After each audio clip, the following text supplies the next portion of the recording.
अस्सलाम वालेकुम स्टूडेंट्स, उम्मीद है कि आप सब खैरियत से होंगे। 10th क्लास कंप्यूटर साइंस की लेक्चर सीरीज़ में आज चैप्टर नंबर 5 का जो हमारा टॉपिक है उसका नाम है टूल्स फॉर विजुअलाइजेशन। हमने प्रीवियस लेक्चर के अंदर ये पढ़ा था कि डाटा साइंस लाइफ साइकिल क्या होता है और उसका जो स्टेप नंबर 6 था उसके अंदर हमने पढ़ा था कि किस तरह से हम अपने डाटा को जो हमारे पास रिजल्ट आया है उसको विजुअलाइज फॉर्म में कन्वर्ट करते हैं, यानी उसको हम ग्राफिकल रिप्रेजेंटेशन के अंदर चार्ट्स और ग्राफ्स के अंदर कन्वर्ट करते हैं और फिर हम जो है वो आगे उसको कम्युनिकेट करते हैं, दूसरों को भी समझाते हैं ताकि उसको समझना और समझाना भी आसान हो जाए। उसके अंदर हमने फिर कुछ चार्ट की टाइप्स पढ़ी थी, जिसके अंदर बार चार्ट, पाई चार्ट और लाइन चार्ट हमने डिस्कस किया था। तो आज हमने यही पढ़ना है कि हमने जब इन चार्ट्स को बनाना होता है, इन ग्राफ्स को क्रिएट करना होता है, तो उसके लिए फिर हमारे पास कौन से टूल्स मौजूद होते हैं। तो यही टॉपिक का नाम है टूल्स फॉर विजुअलाइजेशन। विजुअलाइजेशन के लिए हमारे पास कौन से टूल्स होते हैं।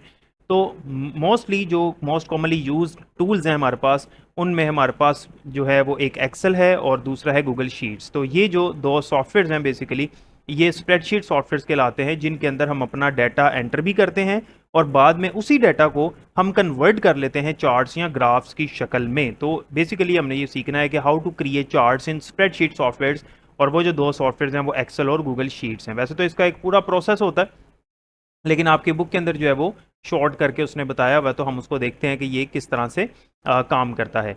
तो यहाँ पर जस्ट उसने इस टॉपिक के बारे में बताया कि why visualization tool matter, visualization tool को हम क्यों इस्तेमाल करते हैं। तो ये सारी बात वो लिखी हुई है जो मैंने अभी आपको बताई है। Once you know which type of chart to use, एक दफ़ा जब आपको ये पता चल जाए चार्ट कौन सा यूज़ करना है। आपको पता होगा, मैंने आपको बताया था कि हमारे पास जो चार्ट्स होते हैं वो डिफरेंट सिचुएशंस के अंदर हम इस्तेमाल करते हैं। कौन सी सिचुएशन है जिसमें बार चार्ट इस्तेमाल होता है, कौन सी सिचुएशन है जिसमें पाई चार्ट इस्तेमाल होता है, कौन सी सिचुएशन है, ये किस टाइप का डाटा है जिसके अंदर लाइन चार्ट इस्तेमाल होता है। तो वो कहता है जब हमने एक दफ़ा डिसाइड कर लिया कि कौन सा चार्ट हमने यूज़ करना है, the next step is to create it using tools. अब हमने टूल्स के ज़रिए से इसको क्रिएट करना है। यानी वो ज़माना बहुत पहले हुआ करता था कि लोग हाथों से चार्ट्स वगैरह बनाकर जो है वो डाटा को विजुअलाइजेशन फॉर्म में कन्वर्ट करते थे, लेकिन अब हमारे पास सॉफ्टवेयर हैं, हमारे पास टूल्स हैं, हमारे पास कंप्यूटर है, मोबाइल है, हम उसके ज़रिए से अपने डाटा को चार्ट्स की शक्ल में कन्वर्ट करते हैं more effectively and efficiently. Visualization tools make data easier to understand, analyze and present clearly. वही बात वो कहता है कि ये जो टूल्स हैं इनके ज़रिए से हम अपना डाटा को ईजीली अंडरस्टैंड कर सकते हैं, समझ सकते हैं, एनालाइज कर सकते हैं, यानी उसका तज्जिया कर सकते हैं और उसको दूसरों को प्रेजेंट भी कर सकते हैं ताकि वो लोग भी इसको समझ जाएं ईजिली। ठीक है, अब यहाँ पर पॉपुलर बिगिनर फ्रेंडली टूल्स कौन से हैं जो मैंने अभी आपको बताए हैं कि जो सबसे ज़्यादा इस्तेमाल होने वाले टूल्स हैं डाटा एनालिसिस के अंदर, यानी डाटा साइंस लाइफ साइकिल के दौरान जब हम अपने डाटा को कन्वर्ट करते हैं ग्राफिकल रिप्रेजेंटेशन के अंदर, तो यहाँ डाटा एंटर भी करना हो उस दौरान भी हम जिन टूल्स का इस्तेमाल करते हैं उनमें नंबर 1 है गूगल शीट्स और दूसरा है माइक्रोसॉफ्ट एक्सेल।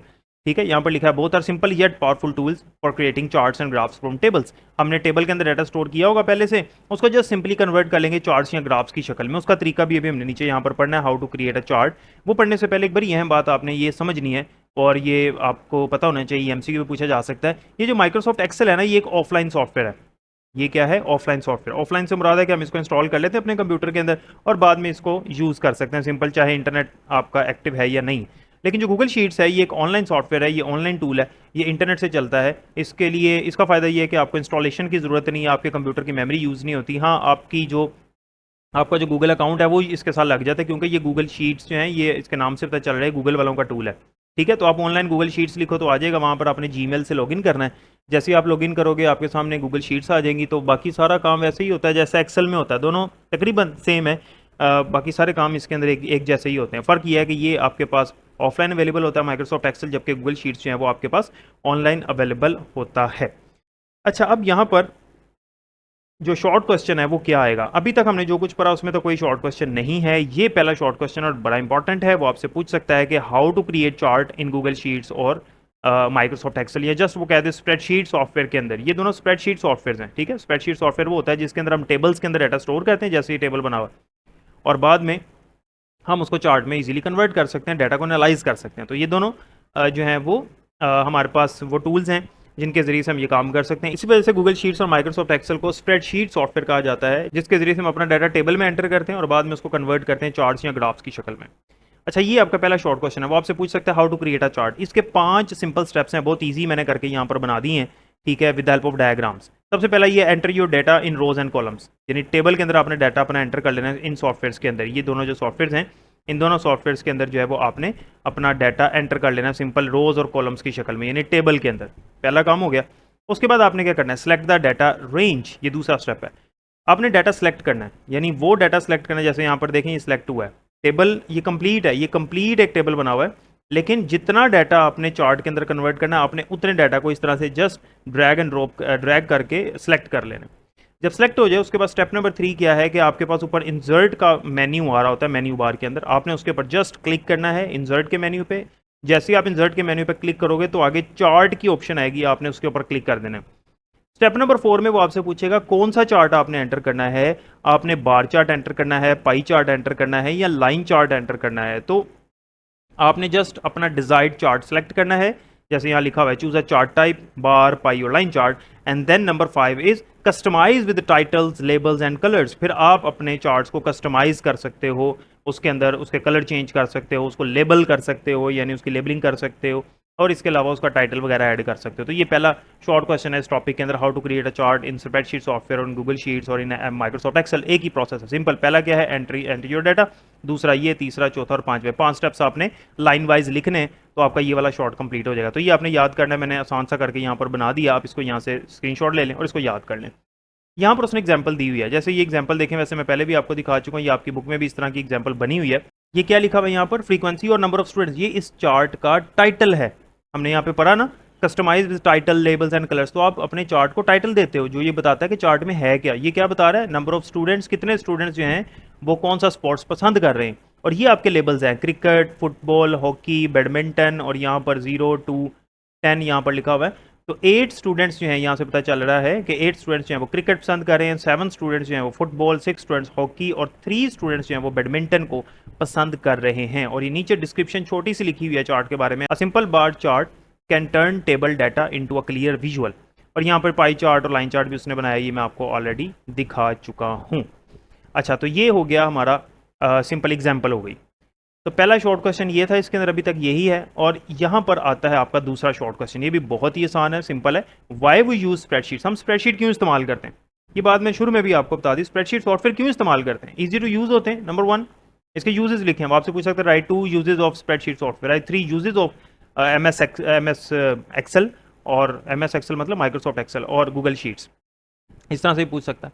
तो ये इजी टू यूज़ होता है। Number 2, no installation needed for Google sheets, जैसे मैं ये बात मैंने शुरू में बता दी। अगर गूगल शीट्स इस्तेमाल करो तो ये ऑनलाइन सॉफ्टवेयर होता है, इसके अंदर इंस्टॉलेशन की जरूरत नहीं। और अगर माइक्रोसॉफ्ट एक्सेल इस्तेमाल करो उसमें इंटरनेट की जरूरत नहीं है, क्योंकि आपने इंस्टॉल कर लिया हुआ पहले। और नंबर 3, जो तीसरा इसका बेनिफिट है वो क्या है, good for small to medium size projects, ये छोटे प्रोजेक्ट्स के लिए भी बेनिफिशियल है, अच्छा है, as well as for medium size projects, right. Number 6 पे जो छठा पॉइंट है हमारे पास, जो कि उसने जस्ट लिखा हुआ है कि यहाँ पर चीज़ें रिमेंबर करने के लिए ज़रूरी हैं। Number 1 is Google sheets and Excel are easy to, ये यानी समरी है, समझ लें कि हमने जो भी पढ़ा अभी तक ये उसकी एक समरी है, जिसके अंदर उसने लिखा है गूगल शीट्स और एक्सेल जो है वो ईजी टूल्स हैं चार्ट्स बनाने के लिए। A dashboard combines multiple visuals in one place to tell a clear data story. आपका जो डैशबोर्ड है, जैसे ये चार्ट वगैरह बन जाता है, इसके ज़रिए से आपको एक क्लियर स्टोरी मिल जाती है in the form of visuals, यानी ग्राफिकल रिप्रेजेंटेशन के अंदर। अच्छा, यहाँ पर एक चीज़ है, ये जो लाइन है ना, ये जो पॉइंट है, ये लिंक करेगा हमारे अगले लेक्चर के साथ। वो कहते हैं रियल वर्ल्ड प्रोजेक्ट्स, जो रियल वर्ल्ड के प्रोजेक्ट्स होते हैं, जो बाकायदा प्रैक्टिकली कंपनीज के अंदर चल रहे होते हैं प्रोजेक्ट्स, जिस पे वो काम कर रहे होते हैं।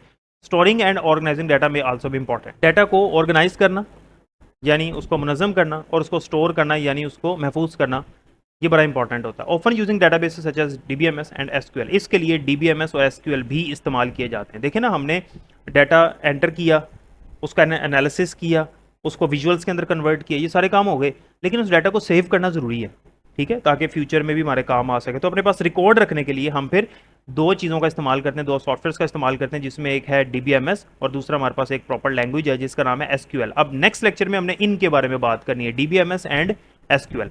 तो इस टॉपिक के अंदर जो याद करने वाली चीज़ थी, लॉन्ग क्वेश्चन तो है नहीं इसके अंदर, तो याद करने वाली जो चीज़ थी वो मैंने आपको बता दी है। उम्मीद करता हूँ कि हर चीज़ क्लियर है। बाकी इंशाल्लाह नेक्स्ट लेक्चर में पढ़ेंगे। अपना ख्याल रखिएगा। अल्लाह हाफिज़।